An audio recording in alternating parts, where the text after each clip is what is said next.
Welcome, educators, administrators, and lifelong learners to today's Explainer.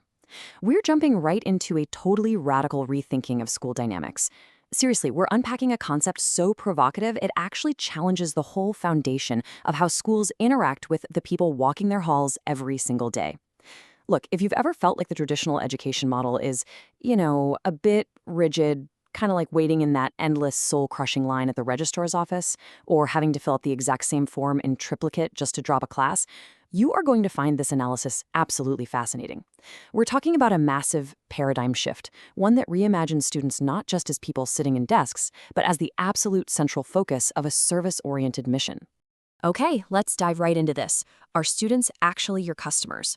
Now, if you ask a traditional educator, you're probably going to get a pretty quick, maybe even slightly defensive, no, they're learners and we're the authority.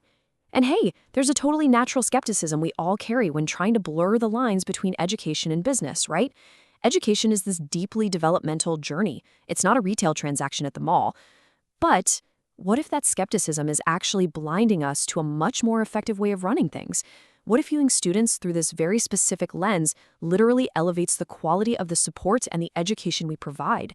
The whole catalyst for this explainer comes from a text with a title you simply can't ignore: the Student Service Manual. I mean, it's a pretty jarring juxtaposition, isn't it?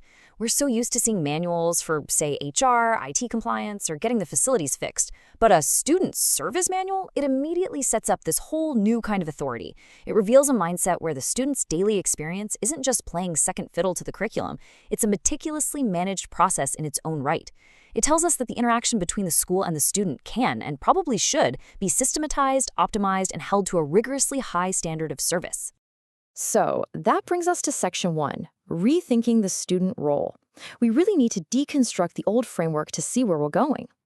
To truly grasp the profound premise here, we have to intentionally deconstruct the traditional dynamic. For generations, the implied contract of schooling has been, well, pretty top-down.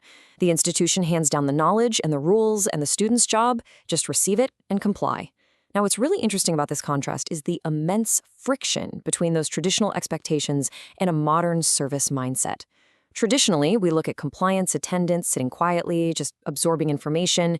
It's all built around institutional control.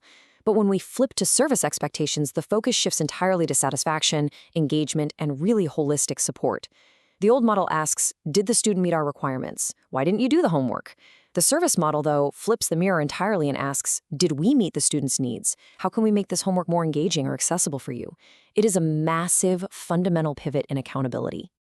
Which leads to a really interesting question. What actually happens when we view the classroom as a service environment?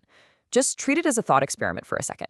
If a classroom is a service environment, well then the lesson plan becomes the product. The teacher becomes the frontline service provider, and the student, they're the consumer whose engagement literally dictates the success of the entire interaction. It shifts the burden entirely. It makes us realize we aren't just dealing with passive learners waiting around to be filled with facts. We're dealing with active consumers of education who actually require compelling, high-quality delivery to thrive. Moving on to Section 2, the Customer Service Model. Let's see what happens when we merge these two worlds together.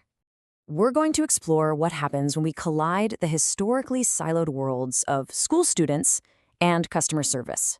Usually, these phrases live in totally different universes.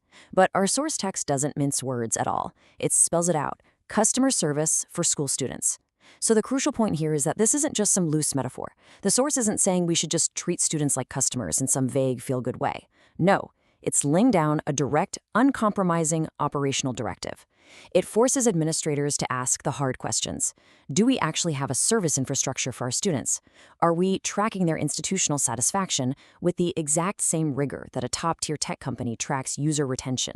Let's clearly define what we're talking about, just so we're all on the same page. Student service is the application of customer support and satisfaction principles directly to the daily experience of a school student.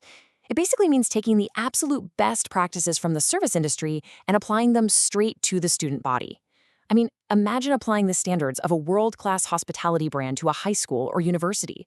We're talking guaranteed rapid response times to student emails, empathetic problem-solving when a schedule conflict pops up, and crystal clear communication.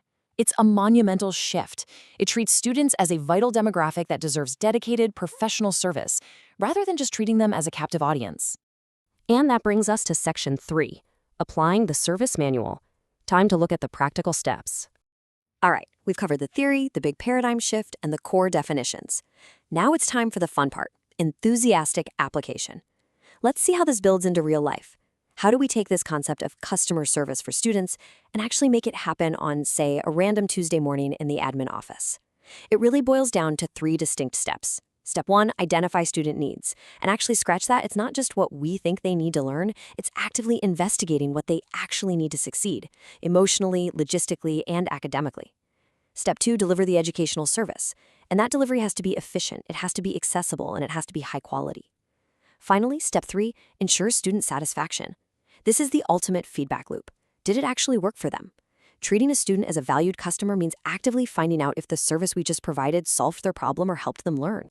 When you start doing this, the entire institution naturally shifts its focus toward active support. It elevates student feedback from, that dusty, ignored suggestion box in the hallway into a core metric of institutional health.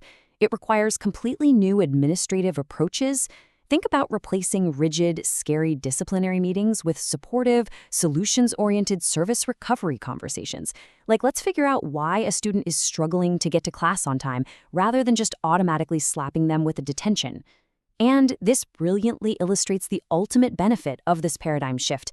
It completely redefines institutional success. Success isn't just about high standardized test scores anymore. It's about high student satisfaction, deep engagement, and building a thriving school community where students genuinely feel valued. And that brings us to our final, really provocative thought to leave you with. How will you serve your students tomorrow? Not how will you teach them, not how will you manage them, but how will you serve them? The source material we unpack today challenges your institutional approach at its very core. It's asking you to look at your school, your classroom, or your front office and completely innovate the way you interact with students. The manual is officially open, the paradigm has shifted, the only question left is exactly how you're going to deliver the service. Thank you so much for joining me for this explainer.